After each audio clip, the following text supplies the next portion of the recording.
Rounding out another week here on ITG with Phil Steele. Going to get his thoughts on that matchup between the Mountaineers, the Buffs, and a whole lot more here today on ITG.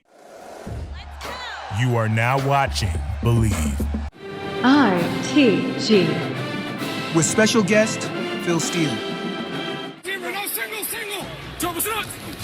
Author of the College Football Bible. He can see things before they happen. It's a Jedi trait. All you gotta do is bet on the winner and you'll never lose. Mountaineer Nation. You are In the Gun. Hey, a real pleasure being on. Thanks for having me on the In the Gun podcast. Hello, everybody, and welcome back to another episode of In the Gun. I'm Schuyler Callihan, and I'm joined by the signal caller, Jed Drenning. It's another Phil Steele Friday here on ITG, so we're going to get his thoughts on the best matchups in college football. It's a light week this week. The Big 12 is pretty much on a bye week for the most part, but we're going to get into all of those games in addition to a couple of top 25 matchups. Not a whole lot to really chew on this week, but Phil's going to always fill us in with something good. So we'll get to him in just a minute. Before we get deeper into the episode, we want to send out a thank you to everyone that makes this show possible, starting with JR and Toothman Ford. We all know cars cost less in Grafton. Go see what they have in store for you. For all your vehicular needs, check them out at Toothman Ford. To Rick Lewis and Fortis for roof performance and financial certainty guaranteed. Make sure to visit fortis.us.com. To Johnston Equipment on Route 33 between Weston and Buchanan. You can also go see what they have on the website side of things at johnstoneq.com. That's Johnston with a T. They have new and used inventory, Coyote tractors, all that you want. Go check out what they have there on the website or, again, on Route 33 between Weston and Buchanan. And to our newest friends of the show, the Book Exchange. Get all your Mountaineer gear and apparel there. You can visit either of their two locations, downtown or Evansdale on Patterson Drive, or on the website side as well, and be sure to use that In the Gun 20 code. Joe, we've got Christmas is coming around the corner, hot and heavy. So we've got some Black Friday coming up. So make sure to go see the folks at the Book Exchange, get some early Christmas gifts, and use that In the Gun savings. In the Gun 20. I might be heading in there at some point soon. I'm trying to find my military appreciation shirt, and I'm not sure that I can, so I might need another one. You can never have too many of those. But yeah. But before we recap last week's pick, Schuyler, you and I were discussing the possibilities of weather as we're looking ahead to game time. My source at weather.com says 17% chance of rain. But it also says in Morgantown, when you pull up the weather, AM snow showers on Monday. So I'd rather have that than rain. I promise you that. But either way, that would be definitely interesting if a little snow pops in there in the Morgantown Saturday afternoon. But it's supposed to be in the 60s. So that's not going to happen. Lower 47 here, but yeah, it drops into the 30s and 20s on Monday. But okay, looking at last week, our game at Houston, our first prop was dealing with turnovers because Houston had only turned the football over 4 times all year. The question was, will WVU force a turnover against Houston? We both said yes. We both got that right in spades. 4 takeaways if you got special teams turnover. So 4, boom, boom, ding, ding, 1 for 1. Question number 2. Will WVU throw the ball 30 times or more? Coming out of the TCU game, which we'd thrown 41, which was the most by a Rich Rod team since 2017. Rich had not thrown the ball 30 times in consecutive games since 2016. So we said, well, what happened? Will we throw it 30 times again? I said no. You said yes. West Virginia threw the ball 22 times. Not as close as we might have thought. So I was 2 for 2. You were 1 for 2 so far. Moving on to question 3. Will the game start with WVU getting the ball first, then punting? Bear in mind that all 5 Big 12 games, that had happened. I said no. You said yes. Of course, we know what happened. WVU got the ball, then drove 75 yards for the tutty, got it back again and drove 89 yards for the tutty. So I was correct on that one. I was 3 for 3. You were 1 for 3. So I had to give you a little a break this week. That's all. But hey, honestly, speaking of that question, I was going to ask you this, and I'm glad you brought that up because it's a perfect time to talk about it. I guess the whole season you're probably thinking put the defense out on the field first, the way the offense has played, but the way that they've kind of turned things around these last 2 weeks, and you're at home, if you win the toss, do you just go ahead and take it? You defer. You still defer? You still defer. Okay. Put the freshman quarterback out there for Colorado to start the game. Yeah, you know? yeah. I could see it. I don't mind Yeah. it either way, but before going into, well, this game, I would have said defense every time, but yeah, it'll be interesting to see how it plays out. They get out to another hot start. I understand the analytics behind why Neil was doing that, because over the arc of so many games, you might gain a possession. I get that. Okay. But the old quarterback in me always just wanted to know that after we regrouped at halftime, if things weren't going well, we got to start the second half with the football. I always liked that. Yeah. And not only that, but if the other team's quarterback suddenly gets hot-handed, the last thing you want to do is give him the opportunity to have back-to-back possessions. And if you take the ball first, that possibility is on the table. They might end the first half with the ball and start the second half with the ball. You can eliminate that by deferring. So those are the reasons that I typically, outside of strange circumstances, like to defer and take the ball in the second half. But that's me. And I think by and large, that's Rich's thinking is similar with that, at least with that part of it.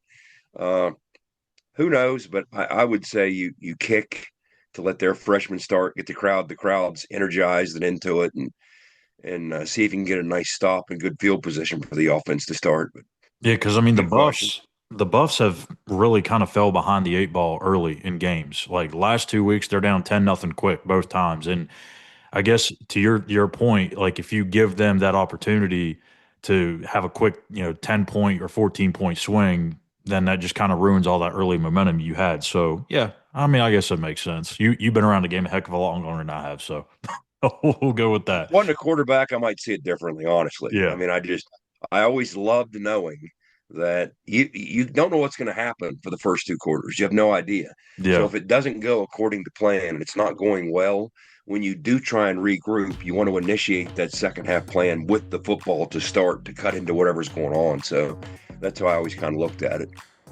So again, West Virginia, Colorado kicking off on TNT and HBO Max for that game. That was the same channel as the UCF game. So kicking off at noon Eastern time, and we will get to Phil Steele here in just a bit. We're going to take a commercial break. When we come back, we'll dive into a couple of top 25 matchups, the entire Big 12 slate, and the Mountaineers and Buffaloes. For nearly 20 years, Fortis has been the nation's leader in providing guaranteed roof performance programs for commercial buildings.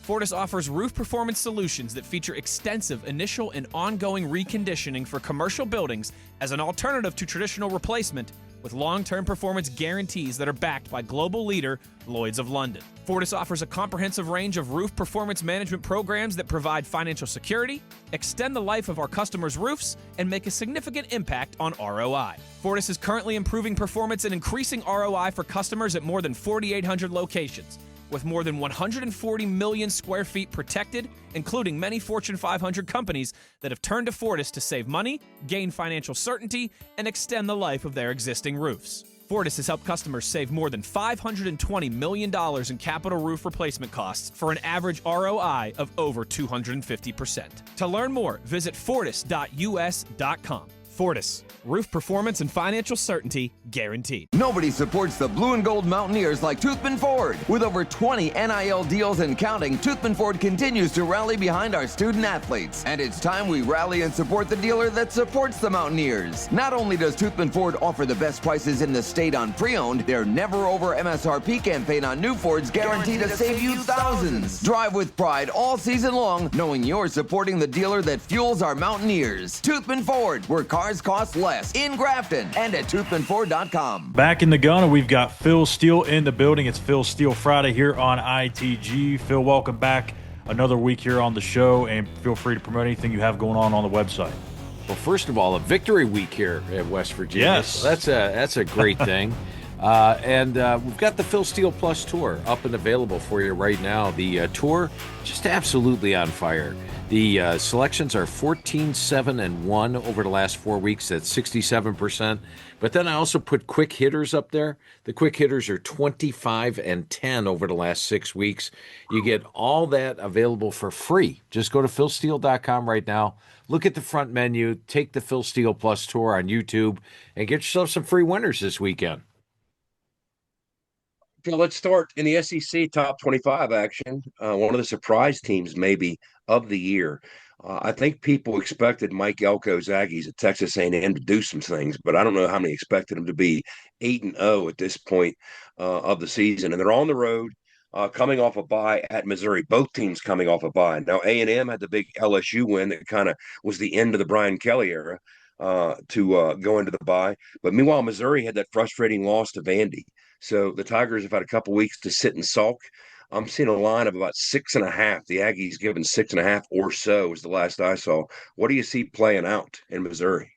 Yeah, and it's really interesting when I talked to Coach Elko after spring was over last year when we went over his offense. I asked him about the offensive line. After going through all the players, he said, "Phil, we're probably middle of the pack in the SEC this year. We're average." And this year, when I talked to him, he said, "Phil, we're at the top of the SEC. We are a Joe Moore Award contender," and they are a legitimate Joe Moore Award contender on the offensive line.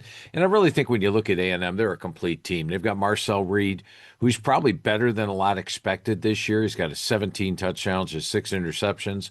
They've got 3 very talented VHT running backs. They've got the receivers and Craver and Concepcion.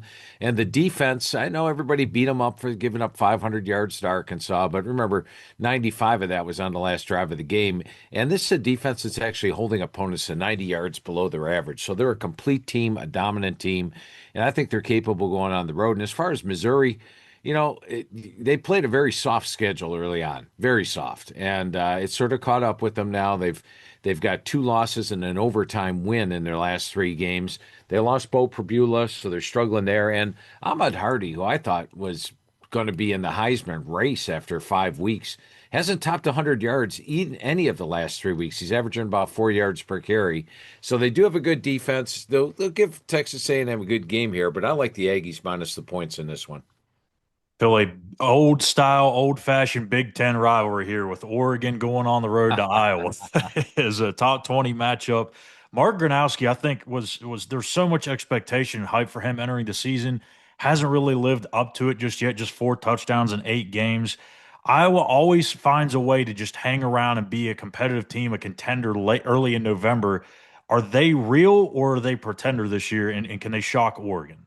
Yeah, I think they can potentially shock Oregon. I think it's going to be a heck of a game. And when you look at Oregon, look at their schedule. Montana State, Oklahoma State, Northwestern, Oregon State. They beat Penn State. They look great, but Penn State really hasn't played to Penn State's level. Lost to Indiana at home, beat Rutgers, and then got past Wisconsin. They really have not had a tough schedule. And Iowa, that same Indiana team, they were tied with Indiana late in the game and missed a field goal, and then Indiana went down and got the go-ahead touchdown in the final minutes to pull that one out. But I thought they played a great game, the toughest anybody has played Indiana all season long. And I think the difference here is in the fourth quarter, Oregon's going to tack on extra points and extra touchdowns, and look, the numbers are going to be great. Meanwhile, Iowa, if they've got the win secured, they're happy. That's what they want to do, is go in and win the game. They play defense. They play special teams. They do have a special teams advantage here. They do have a very tough defense. Phil Parker, one of the best defense coordinators in the game. They're holding opponents to 127 yards per game below their average. And Gronowski, when he entered the season, he wasn't quite 100%, and the passing yards were very minimal. He has improved weekly, and he, of course, is a tough runner as well. He's got 11 rushing touchdowns this year. So when I look at this matchup, I think it's going to be a great game, come right down to the wire. It's Kinnick. I wish it was at night. Then I would absolutely be calling for the upset, but I think they've got a good shot at the upset here. And so I'm going to take Iowa plus the points in this one. Let's jump into Big 12 action starting Friday night. Houston at UCF. You got Houston trying to recover from the loss to our Mountaineers last week on the road at 7-2. They fell out of the top 25. Meanwhile, UCF, I'll tell you what, that 3-0 start feels like it was 2 years ago, doesn't it? Coming off a frustrating 30-3 beatdown on the road at Baylor. I mean, against a struggling Bears defense, they can only muster 225 yards of total offense. What do you see playing out in Orlando? The line, 1.5 or so is what I saw. Houston -1.5. So what do you think plays out here, Phil? Yeah, I think this one's also going to be a really good game, come right down to the wire. And I think UCF actually has a shot at the upset. UCF plays a lot better at home. You look at the way they beat down North Carolina, the way they beat down West Virginia. In the Kansas game, they were up in that game, I think 14-0 early, and they lost their quarterback, got down to their number 3 quarterback in that game. And at the end of the game, down 27-20, they had a 1st and goal at the 2 and just couldn't punch the ball in the end zone. Had a 21-15 first down edge, 375, 356 yard edge. So a lot tougher at home. And frankly, I was not impressed with Houston last week. Wasn't impressed with them on the road when they went and played Oregon State, a game they probably should have lost. And last week, they just couldn't get West Virginia off the field, especially in the first half, giving up 216 yards for the entire game, gave up 409. So I think when you look at the matchup, I was high on Houston last week, but they really disappointed me. I'm going to say UCF has a chance at the upset here.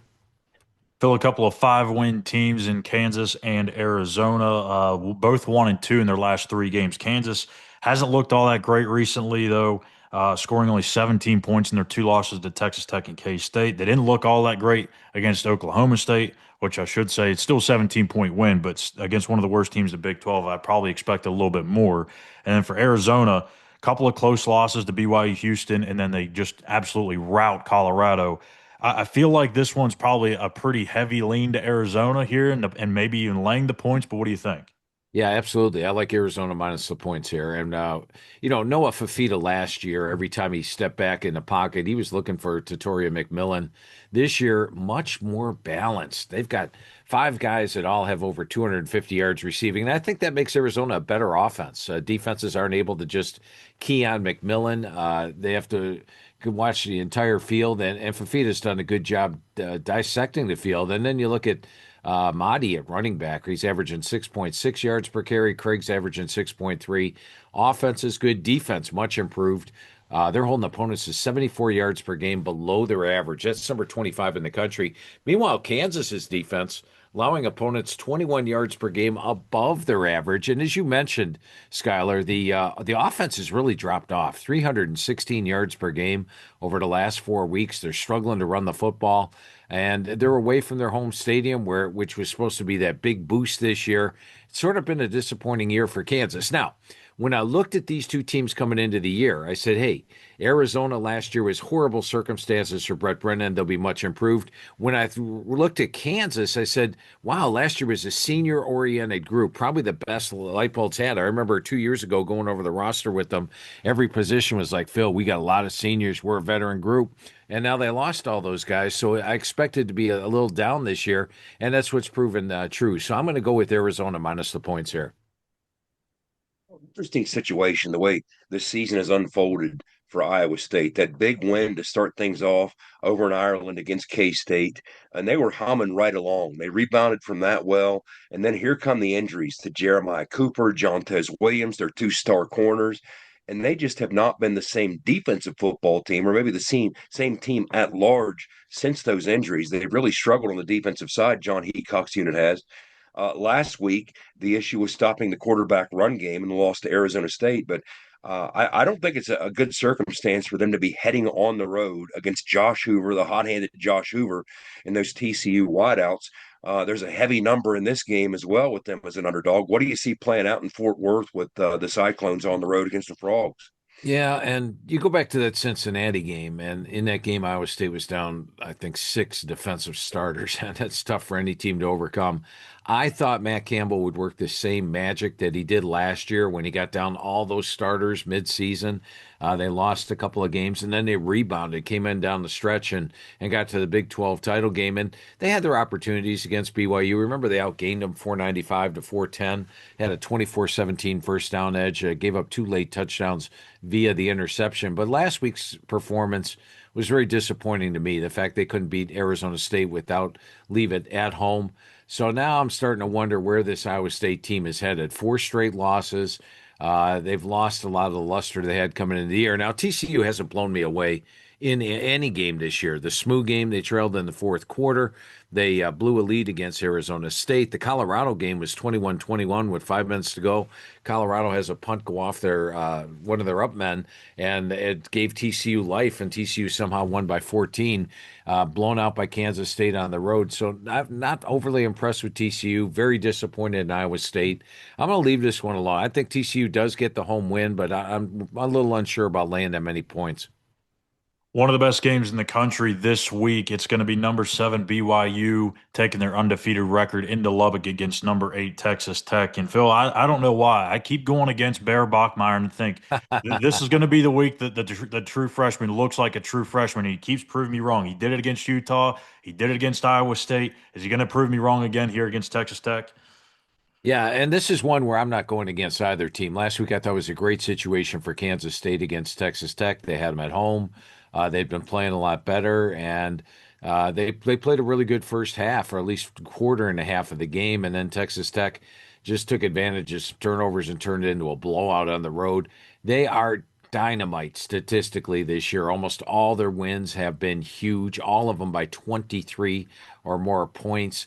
So naturally you think, I'm going to take Texas Tech minus the points. I don't care who they're playing, especially at home in a showdown game, especially with that defense holding opponents to 95 yards per game below their average. But you hit it right on the head, Schuyler. I pick against BYU, it seems like every week. The Arizona game, they're down by 10 in the fourth quarter. They somehow win. Utah gets stopped on downs 3 times. They get outgained by 100 yards, but they win. Iowa State, they get outgained by 85 yards, but they win. So I'm not going against BYU anymore, and I'm sure as heck not going against Texas Tech at home. Should be a great game to watch, though, and we're going to find out a lot about these two teams here. You just have to think Kalani Sitake loves being such a heavy underdog on the road, but you're a heavy underdog for a reason, right? And, go back to the bowl game last year. Kalani Sitake loved the fact that they didn't even mention Texas or BYU going in the bowl game. It was Deion Sanders, and it was Shedeur Sanders, and it was Hunter, and it was everybody they're talking about, and Colorado this and Colorado that, and BYU just came out and beat them senseless. That's exactly right. Now, Phil, jumping to this week's feature presentation, the Colorado Buffs, Deion and company, coming to Morgantown. First time since 2008 that Colorado has been in Morgantown, certainly the first time in the Big 12 era. West Virginia actually favored, last I saw, by 5.5. In the words of the immortal Lou Brown from Major League Two, they call it 2 in a row. They call it 2 in a row. We won 1 last week. Let's go for 2 in a row. But West Virginia, it came together up front last week. We were able to run the football. We played well on the road. We played mistake-free, no turnovers. We forced 4. What do you see playing out with the 2 freshman quarterbacks facing each other in Morgantown? Juju Lewis on one side, Scotty Fox on the other. Here we go, 2 3-6 teams with still some things to play for. Yeah, and I think the arrows are pointing in 2 different directions here. When you look at Colorado, they had some hope, especially after the Iowa State win, but now 2 straight blowout losses. And really, Deion is having a tough time getting a quarterback established. Last week, Salter started again, and then another interception or 2. They go to Ryan Staub.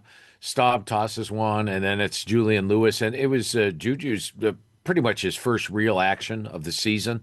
I had projected him as a starter coming in, but now he's a guy that's got, maybe a quarter, and he hurt his throwing hand last week as well, but he should be, as he's starting, so he's got to be okay for that.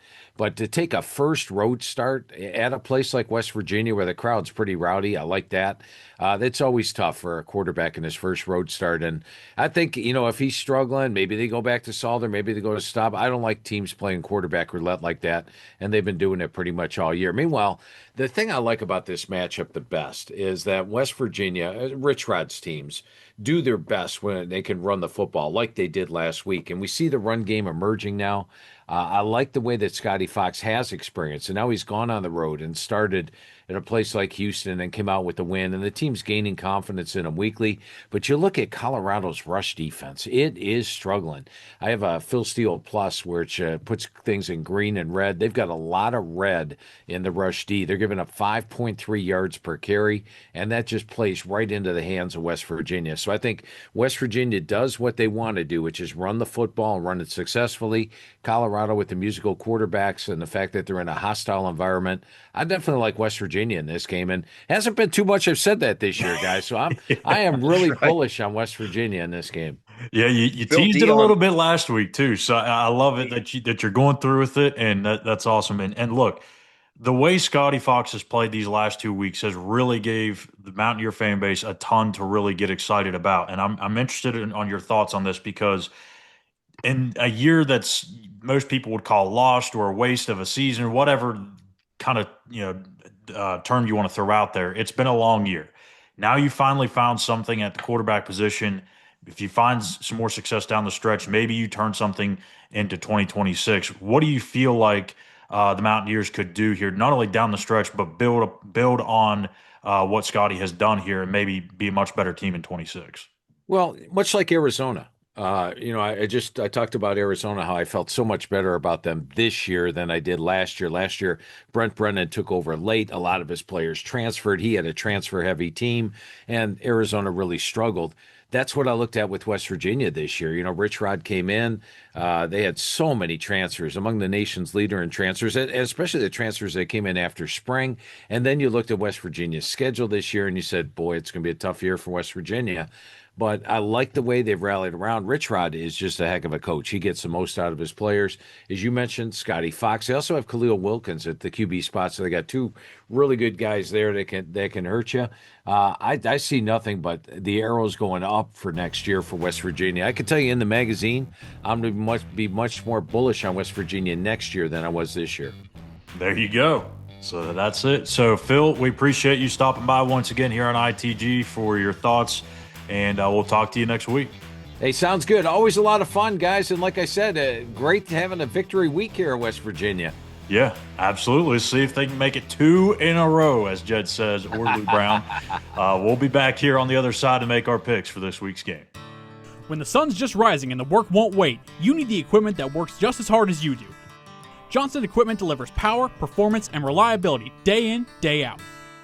Whether you're plowing fields, hauling loads, or planting the future, our tractors are built to take it and then some. Strong, reliable, ready. Low-rate financing available on select Coyote models. Johnson Equipment, farming made easy. Get all your Mountaineer gear in WVU apparel at the Book Exchange. They're the locally owned and operated retailer with more than 90 years of selling everything you need for game day and everything else you need to show you're the ultimate WVU fan. Shop at their 2 locations at downtown Morgantown or Evansdale on Pattison Drive, or online at bookexchangewv.com. When shopping online at bookexchangewv.com, be sure to enter code INTHEGUN20 at checkout for an awesome savings of 20%. That's right, 20%. Back in the gun here on Phil Steele Friday on ITG, and we close out this week's show, as always, with our picks of the week, our prop bets. Jed, hopefully I can get back on track this week and go 3 for 3 and kind of cancel out what you did last week. So let's see what you got for us here. Let's have some fun with these this week.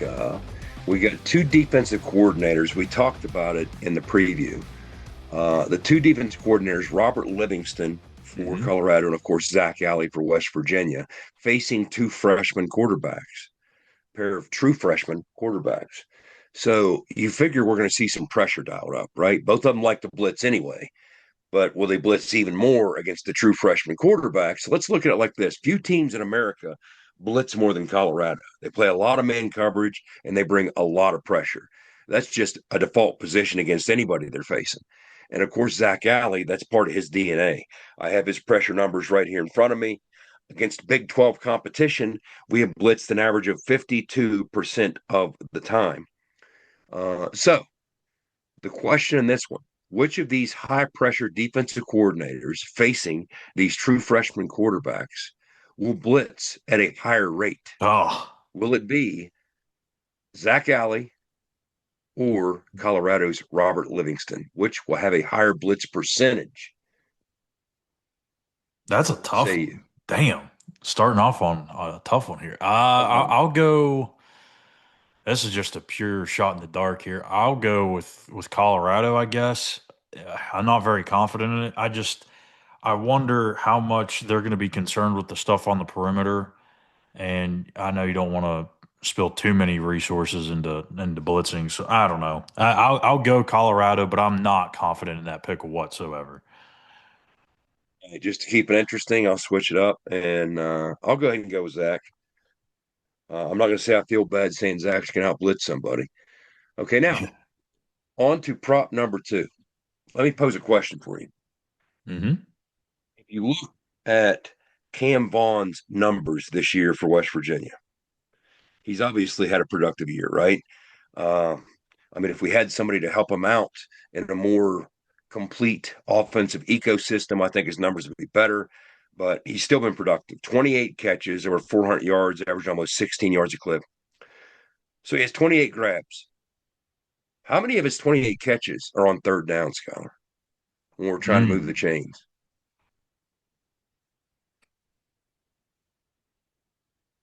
I feel like this might be higher than I think.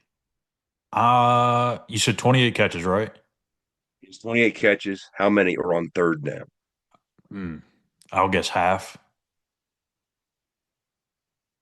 Okay, let me give you the breakdown here. Situational first down.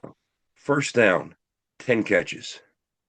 Second down, 14 catches. Oh, wow. Third down, 3 catches. Wow. Okay, so it was low. Wow. It's low. And then fourth down, he has 1. So 3 catches. I think he's been targeted 12 times when I looked at it. And I'm not just saying catches that move the chains. I'm saying catches, period. Yeah. He has 3 catches, period, on third down. That kind of tells you that's the impact of the Jaden Bray injury. Now, you'd like to think, as we continue to find production elsewhere, if Jeff Weimer's game continues to improve, defenses have obviously game planned to neutralize Cam Vaughn on third down, right? That's what that speaks to. They know that he's your most dependable guy, and they want to take your most dependable resource away on third down. But we do have some guys emerging in other spots, as you saw the big third down catch for the 53-yard gain by Jeff Weimer last week. That was huge. That was a third down catch. So my question is quite simple for this one. Will Cam Vaughn have a third down catch against Colorado? He has 3 in 9 games. So the odds are telling you no. I'll go out on a limb here and say yes. Just Colorado's defense has been so bad, and I don't know that they're going to be able to have as much success in press man if that's what they want to do against him as maybe some other teams have. So I'll go yes, he does, and maybe one of those comes on a touchdown. We've seen Scotty take some shots deep with Cam a couple of times this year and connect. So maybe that's one of them. I'm going to put in my notes, yes, TD question mark. I got to make my prediction in the group chat this week too. By the way, that's right. Yeah, your 50-yard field goal, your Scotty Fox out playing Josh Hoover. Yeah, your bold prediction. You got to make one. Maybe that's it. Third down touchdown grab by Cam Vaughn. Might be. I'm going to go ahead and say yes too. And you know what? There's a chance, Schuyler. First of all, let's talk about why. They've been trying to neutralize him, and in large measure, they've been in position to do so because we've had not a lot of help on the other side. Whether it's Justin Smith-Brown or Jeff Weimer. Jeff Weimer started to produce in recent weeks. He's strung together a couple solid performances. Maybe that's enough to keep things honest defensively, to give him an opportunity. But also, if it's a third down catch, nobody in the country blitzes more on third down, or maybe 2 teams in the country, I think it was. I think they have the third highest pressure rate on third down in the country. So Robert Livingston really dials it up on every down, but third down, he takes it up even a notch further. So think in terms of this. You're going to be seeing man coverage. You're going to be seeing pressure. It could be an outside release fade which is a big play possibility. If you get inside release, you could be looking at something like a slant. So just by virtue of what Colorado does, there is an opportunity for a big play if, in fact, there is a third down catch based on what you should be seeing on third down. So I'm going to say yes. And I agree, it could be a big play if it happens. Touchdown or otherwise, it could be a big play. So let's move on to our final prop of the week. This one's pretty simple. You got two freshman quarterbacks. Again, I can't stress this enough, two true freshman quarterbacks. And Scotty Fox, who is now, a couple starts under his belt. He's back at home for his second home start, started against TCU. He's facing Juju Lewis, the highly touted former five-star out of Georgia, who's making his first start. Not ideal circumstances for a true freshman to make their first road start at Mountaineer Field on the road against a defense that's going to give you a lot of pressure looks. From a production standpoint, if you look at total yards from scrimmage, combined passing yards and rushing yards, which of the two true freshmen will total more combined yards from scrimmage? Will it be Scotty Fox or Julian Lewis for Colorado? That's passing and rushing combined, which of course means at the college level, you subtract sacks, the whole deal. So what are we looking at here?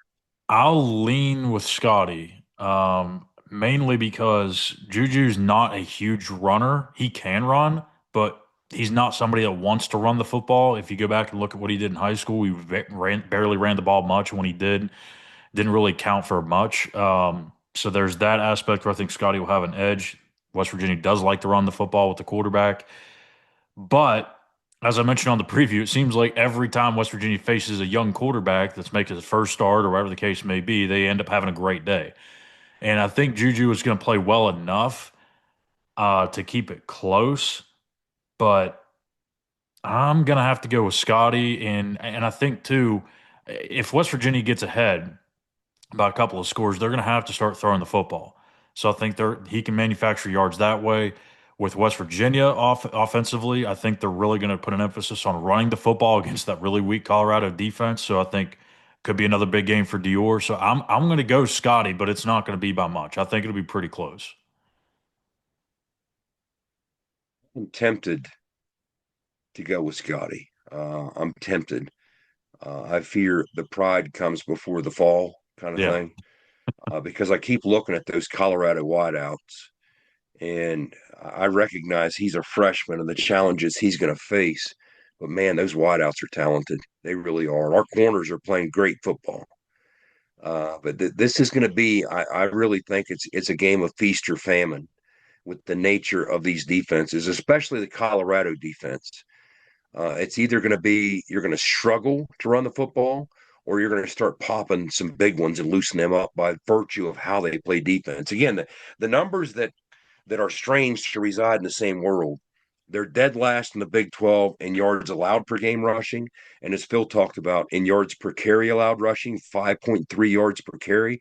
But at the same time, they lead the Big 12 in stops. That's run plays stopped at the line of scrimmage or at TFL. How's that possible? How do you reconcile that? Well, I'll tell you how. They blitz a lot. Yeah. So either they get home with the appropriate run fit on the blitz or they don't. And if they do, you're not going anywhere. But if they don't, you're popping one into the second level and it's trouble. You're a free safety missed tackle away from doing what Utah did and popping a bunch of long runs. But at the end of the day, I'm going to say it's going to be Julian Lewis because of those wideouts. And I would kind of like to think that maybe West Virginia gets a little bit of a lead and forces them to throw more and gives him an opportunity to make some plays with those wideouts. But again, I'm impressed by Colorado's wideouts. They have size, they have playmaking ability. That's the one thing we lack at that corner spot is size. Yeah. And at the times this year when you look, we've been hurt at that position. It's been because of a size deficit. When I think of BYU and Chase Roberts, 6'5", coming down with those big plays, when we face a size deficit, that's when we've struggled because we've covered pretty adequately on the back end, especially on the perimeter at the corner spot. But these guys have a little bit of size, 6'2", in one case 6'5". So that's a long way of saying I wanted to go with Scotty, but I'm going to go ahead and go with Julian to make it interesting. So we can diverge again. Yeah, I mean, I agree. I really think it's possible because, I mean, the way Colorado has not been able to run the ball either, they're going to have to move it somehow, and may just be putting it into the true freshman's hands on the road in his first ever start. But we'll see how that all unfolds. Throw. Yeah, we want he them to can throw. I definitely. mean, you have to enter this game if you're Zach Alley, wanting to force them to throw. And if they beat you that way, hats off. If you force the Exactly. young freshman to throw to beat you, and that's the other reason I'm looking at it like that. Of course, to some extent, Colorado is going to be looking at it the same way. They're going to want Scotty Fox to throw, which is what makes this interesting, which is why I picked it as a prop. So, Yeah, man, at least for West Virginia's sake, you've seen Scotty throw it 40 plus times, and it worked out pretty well. And this defense, in some ways, maybe a little bit more closer to what TCU is in terms of how good they are compared to what Houston was last week. So, you at least like your chances. So, yeah, we'll see how we do this week on our prop bets. That'll do it for us today and this week on ITG. Go back and make sure to check out the preview episode. We broke down this matchup yesterday. We also have barbecuing with the beer truck earlier this week. They have the 1965 question on the preview show. Make sure you put in your 3 comments for your chance to win that nice 1965 throwback helmet provided by the friends at the Book Exchange. all we do is ask and you subscribe. So let's get those subs back up.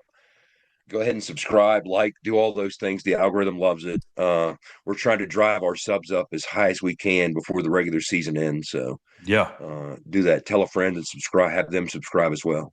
Yeah, so a couple of games left after this one, and we will be back either Saturday night potentially or maybe early Sunday at some point for the recap episode, breaking out what happened between the Buffs and the Mountaineers. So for Big O, for Wes, the Signal Caller, I'm Schuyler Callihan. The one thing we ask of you is to be an ear and tell an ear about your new favorite WV football podcast. Take care, everybody. You've been in the gun. ITG. The fun doesn't have to stop here. Be sure to hit subscribe and never miss an episode. If you have any questions, suggestions, or feedback, be sure to follow us on X at In the Gun Podcast. Join us again next time. Until then, tell an ear to tell an ear about your new favorite WVU football podcast.